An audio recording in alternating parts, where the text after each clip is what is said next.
ಒಂದು ಮಾತು, ಯಾವುದೇ ಕೆಲಸ ಆಗಿರಲಿ ಕಷ್ಟ ಇದ್ದೇ ಇತ್ತು.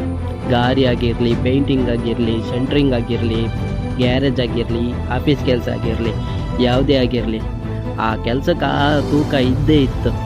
ಕಷ್ಟಪಟ್ಟರೆ ಮಾತ್ರ ಕೆಲಸ ಆಗೋದು. ಹಾಗೆ ಕೆಲವರು ಹೇಳ್ತಾರೆ ಪೇಂಟಿಂಗ್ ಕೆಲಸ ಸುಲಭ ಮಾರೆ, ಬ್ರಷ್ ಹಿಡ್ಕೊಂಡು ಹೋದ್ರೆ ಸೈ ಅಂತಾರೆ. ಗುರು, ಪೇಂಟಿಂಗ್ ಕೆಲಸ ಸುಲಭ ಇಲ್ಲ, ಬ್ರಷ್ ಹಿಡ್ಕೊಂಬೇಕು ಮಾತ್ರ ಸುಲಭ. ಅದನ್ನು ಹೊಡೆಯೋಕ್ಕೆ ಹೋದರೆ ಮೈಕಾಯಿ ನೋವು, ಒಂದಿನ ನಿಂತು ಕೆಲಸ ಮಾಡಬೇಕು, ಕೂತ್ಕೊಂಡಂತೂ ಕೆಲಸ ಮಾಡೋಕ್ಕಾಗಲ್ಲ. ಆ ಕೈ ಕಾಲು ನೋವು ಆಗೋದು ನಮಗೆ ಗೊತ್ತು. ಆ ಕೆಲಸ ಮಾಡಿ ನೋಡಬೇಕು, ಆವಾಗ ಗೊತ್ತಾಗುತ್ತೆ ಆ ಕೆಲಸದ ಬಗ್ಗೆ ಏನಂತ. ಪೇಂಟಿಂಗ್ ಲಪ್ಪ ಹಾಕುವಾಗ ಕೈ ನೋವಾಗೋದು ಎಲ್ಲ ಆಗುತ್ತೆ. ಅದು ತಿಕ್ಕುವಾಗ ಧೂಳು ಹೊಟ್ಟೆ ಒಳಗೆಲ್ಲ ಹೋಗುತ್ತೆ, ಆ ಕೈಯೆಲ್ಲ ಗಾಯ ಆಗೋದು, ಅದು ಊಟ ಮಾಡೋಕ್ಕಾಗಲ್ಲ, ಏನೂ ಇಲ್ಲ. ಅಷ್ಟು ಕಷ್ಟ ಇದೆ. ಯಾವ ಕೆಲಸನೂ ಸುಲಭ ಇಲ್ಲ ಇಲ್ಲಿ, ಯಾವುದೇ ಆಗಿರಲಿ. ಆ ಕೆಲಸಕ್ಕಾದು